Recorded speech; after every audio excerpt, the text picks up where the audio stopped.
वसई विरार की सीमा में शिफ्ट होगा दहीसर टोल नाका।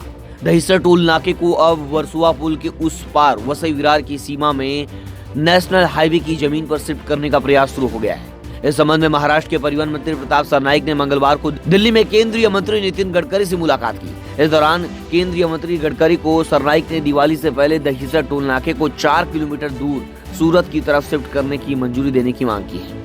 पत्रकारों से बातचीत करते हुए सरनाईक ने कहा कि टोल नाका किसी भी कीमत पर शिफ्ट कराने की भीष्म प्रतिज्ञा ली है। पहले इसे 2 किलोमीटर दूर वर्सोवा पुल से पहले नर्सरी के पास शिफ्ट करने का विचार हुआ था, लेकिन घोड़बंदर गांव और आसपास के हाईवे क्षेत्र में ट्रैफिक जाम बढ़ने और बिना वजह थाने विरार आने जाने वालों वाहनों से टोल वसूली शुरू होने के कारण इसका विरोध जारी है। भीड़भाड़ और जमीन की किल्लत झेल रहे मुंबई रेलवे नेटवर्क को नया आकार देने की दिशा में मुंबई रेल विकास निगम ने बड़ा कदम उठाया है। निगम ने चर्चगेट से मुंबई सेंट्रल और छत्रपति शिवाजी महाराज टर्मिनस से परेल तक अंडरग्राउंड लोकल कॉरिडोर बनाने की संभावनाओं का अध्ययन शुरू कर दिया है। मुंबई शहर विभाग होगा कबूतरों से मुक्त। उपनगर में बनेंगे 13 कबूतर खाने। हाई कोर्ट के आदेश के बाद मुंबई शहर में कबूतर खानों को दाना डालने के लिए बनाए गए कबूतर खानों बंद कर दिए गए हैं। अब मुंबई शहर के 9 वार्ड कबूतरों से मुक्त होंगे, जबकि पूर्व और पश्चिम उपनगर के 4 वार्ड को छोड़कर अन्य 12 वार्डों में कबूतर खाने बनाए जाएंगे। गरबा में आने वाले गैर हिंदुओं की घर वापसी कराएं, कैबिनेट मंत्री नीतीश राणे ने कहा। राज्य के कैबिनेट मंत्री नीतीश राणे ने विश्व हिंदू परिषद के फरमान का समर्थन करते हुए कहा कि गरबा में हिस्सा लेने वाले गैर हिंदुओं का धर्मांतरण कर रहे उन्हें फिर से हिंदू बनाया जाए। नीतीश ने कहा कि डांडिया को लेकर मैं कोई राजनीतिक बयानबाजी नहीं करना चाहता, पर यह सच है कि कुछ लोग लव जिहाद में शामिल हैं। इस तरह के कई मामले हमारे सामने आए हैं। विश्व हिंदू परिषद ने जो कहा है वो गलत नहीं है। मंत्री ने कहा कि यदि आप मूर्ति पूजा में विश्वास नहीं रखते तो आपका डांडिया में क्या काम। हम आपके त्योहार में तो शामिल नहीं होते, इसलिए जो सनातन धर्म को नहीं मानता वो नवरात्रि में गरबा जैसे आयोजन से दूर रहे।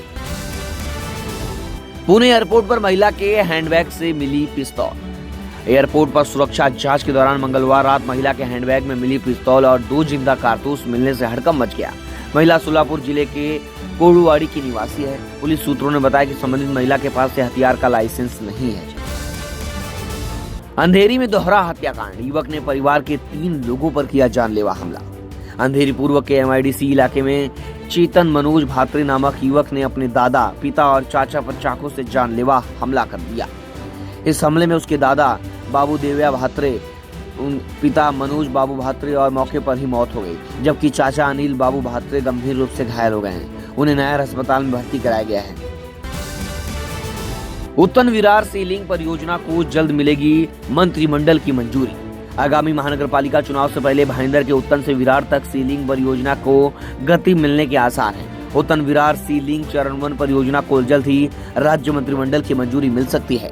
राज्य के नगर विकास विभाग के एक अधिकारी ने दैनिक भास्कर मुंबई में ओला, उबर, रैपिडो की मनमानी, तय किराया नहीं किया लागू।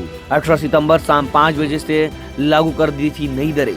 6 दिन बाद भी कंपनियों ने उस पर नहीं किया अमल। महाराष्ट्र कामगार सभा ने की ब्लैकलिस्ट करने की मांग। ऐप आधारित कैब सेवा प्रदाता ओला, उबर और रैपिडो की मनमानी थमने का नाम नहीं ले रही है।